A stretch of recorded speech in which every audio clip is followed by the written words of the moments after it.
everybody, it's me, GhostCritic, and this video is all about showing off what I picked up this week. It's Wednesday, so it's new comic book day. Fortunately this week, the pull list was a little smaller, thank God. Although there was an issue from last week that I so desperately wanted to pick up, but didn't have the spare cash, so I picked it up this week. There was also a very nice hardback edition of Brian O'Malley's Seconds, which I've asked him to put aside for me, and I'll pick that up next week. Really, obviously enjoyed Scott Pilgrim, so I'm looking forward to reading Seconds. But this week, really only 4 issues to pick up, but like I said, there was one from last week that I wanted, so I asked him to put it aside, and that was Adam McGovern's and Paolo Leonori's Night World. Really excited for this. It's got, that cover is very kind of like Kirby-esque. There's elements of maybe Shaky Kane in there as well, so it looks like it's kind of a horror, supernatural type deal, so I'm really looking forward to diving into that. I think it's going to be a lot of fun.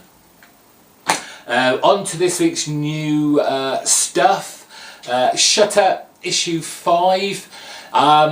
This issue, supposedly, there's lots of revelations. This is the penultimate issue of the first story arc.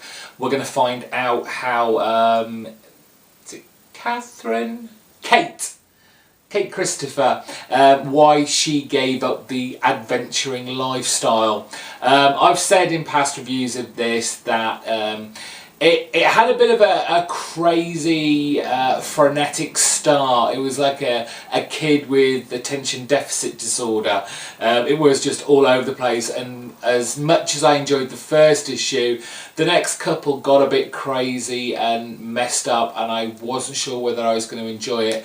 Last issue calmed down somewhat. There was much more of a structured storyline, so hopefully that continues, because the artwork here by Leila Del Duca is really nice. It's gorgeous. There are crazy characters and kind of like imaginative scenery all over the place in this book, so for that alone it's kept me on. It seems like this hasn't come out for a while, or I don't know, but Astro City issue 14, Kurt Busiek, came out this week. Always enjoy this title, especially when he's doing his kind of one-shot storylines. So there's another one I'm looking forward to. And to finish it off, the last 2 books are Bat-centric. It is, of course, Batman issue 34. Finally, we are out of 0 year, and we can see what Scott Snyder is setting us up. Apparently, it's kind of catching up with Batman Eternal. The big draw for this issue has to be Matteo Scalera on artwork here. I am really looking forward to that. He's been doing great stuff on Black Science. Amazing issue and book there. So to have him on Batman, I'm very excited to see what he's gonna bring to the table. Finally, Batman Eternal issue 19. No, I've not dropped it for some reason last week. 18 wasn't in my pull. I've addressed this with my comic book guy, and he's going to try and get me an issue of that and order it back in.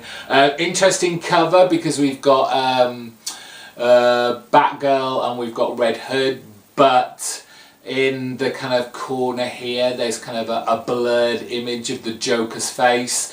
So are we going to see the Joker making his first appearance in the Batman Eternal event book?